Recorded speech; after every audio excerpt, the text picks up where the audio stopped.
Okay, let's unpack this. You've shared some really fascinating material with us about the Indian Air Force. Today, we're taking that deep dive into its incredible journey, That's right. charting its transformation from, well, what started as an auxiliary colonial unit into a truly formidable global power. hmm What strikes me right away is this idea of it being a multi-domain force. What exactly are we talking about there in today's context? Yeah, that's a great place to start because, what's crucial to understand is that the IAF has evolved way beyond just air combat. Okay. When we say multi-domain, we mean integrated operations, not just in the air, but increasingly across space and cyber domains too. Oh, yeah. It's really become a critical instrument of India's national security, its geopolitical strategy. So our mission today really is to uncover the key shifts, the capabilities, and maybe the strategic thinking that defines this evolution. And where it's heading. Okay, here's where it gets really interesting for me. Yeah. The IAF's roots are, well, pretty humble, aren't they? Very much so. Established October 8th, 1932, it kicked off with just the one squadron, 4 Westland Wapiti IFB planes. I mean, 4 planes, and led by a British RAF officer. Exactly, a clear auxiliary unit. So how did such a, frankly, tiny force manage to scale up so fast and become so pivotal in something major like the Burma campaign in World War II, Yeah. even earning the royal prefix in 45? It's really a testament to rapid adaptation and sheer courage. Despite those small beginnings, the IAF proved incredibly effective. Reconnaissance, ground support, interdiction during that Burma campaign. Their bravery, their strategic contribution, it was just undeniable. That's what led to the royal designation. But if we look at the bigger picture, dropping that royal prefix in 1950, that wasn't just symbolic, was it? No, exactly. It felt like a really powerful declaration, a statement of a truly independent Indian identity. Right. After sovereignty, India was asserting its own military presence. So what were the sort of long-term implications of that shift? How did it pave the way for defining moments like the 1971 Indo-Pakistani War? That's where the IAF really seemed to come into its own. You absolutely hit on a key point there. That shift was foundational. It let India define its own strategic interest. And the 71 war was just this dramatic validation of that. Yep. The IAF didn't just fly over 4,000 sorties. Awesome. Yeah, an incredible number. Their coordinated air attacks achieved air superiority, crippled Pakistani forces, and directly contributed to the creation of Bangladesh. It firmly established the IAF as a dominant, decisive force in the region, a mature, independent air power. So given that history, how has the IAF structured itself today to not just handle immediate threats, but also plan for India's long-term security needs across such a huge area? Right. What makes it cutting edge now? Well, it's a pretty meticulously designed system. The IAF operates with 7 commands, 5 operational, 2 functional. That ensures both, agile responses and long-term readiness. What's really noteworthy is the blend of platforms they have. Right, like the Rafale.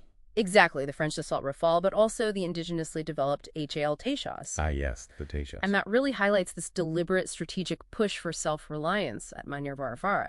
But, think about that. Are there challenges in balancing that indigenous drive with needing immediate top-tier capabilities from elsewhere? That's got to be a crucial point for any modern military, right? Balancing the immediate need with the long-term aspiration. And speaking of cutting edge, we can't forget the people. Tell us about elite units, like the Garud Commando Force. The Garrets. Established in 2004, they're a prime example of that cutting edge. They're an elite special operations unit. Right. Trained for a whole spectrum of tasks, protecting vital installations, counterterrorism, even rescuing downed pilots from behind enemy lines. They're definitely considered on par with other top-tier special forces globally. So a serious capability. Okay. Looking beyond the current fleet, the IAF is clearly thinking way ahead, developing India's own 5th-gen stealth fighter, the AMCA. The Advanced Medium Combat Aircraft, yeah. Aiming for induction by, 2034, 35? And investing heavily in uncrewed systems, swarm drones, moving towards this network-centric force. What does that actually mean in practice? How will they operate? Right. So network-centric basically means seamless data sharing, integrated operations across all domains. Okay. It means all assets, fighters, satellites, ground units, drones, they're all connected, sharing real-time intelligence, enabling much faster, much more coordinated responses. Got it. And a really vital part of this is the rapid integration of space. That's seen as a critical operational domain now. Senior leadership literally calls it the new high ground. Wow. And there are ambitious plans to expand India's military satellite constellation from maybe 12 now to around 78 by 2031. That's truly thinking multi-domain. Control of space is becoming key. That's a huge leap, literally extending their reach beyond the atmosphere. But, you know, a truly global air power isn't just defined by tech or combat. It's also about its people, its broader contributions. How has the IAF stood out there? That's such a vital part of their story. The IAF was actually groundbreaking, the first among Indian armed forces to induct women into combat roles back in 2016. That's significant. Huge step. And their humanitarian work is remarkable. Operation Rahat, during the 2013 Uttarakhand floods, they rescued over 20,000 people in incredibly tough conditions. Incredible. Plus, think about these unique feats. Operating the world's highest airstrip, Daulat Big Oldie in Ladakh at over 16,600 feet.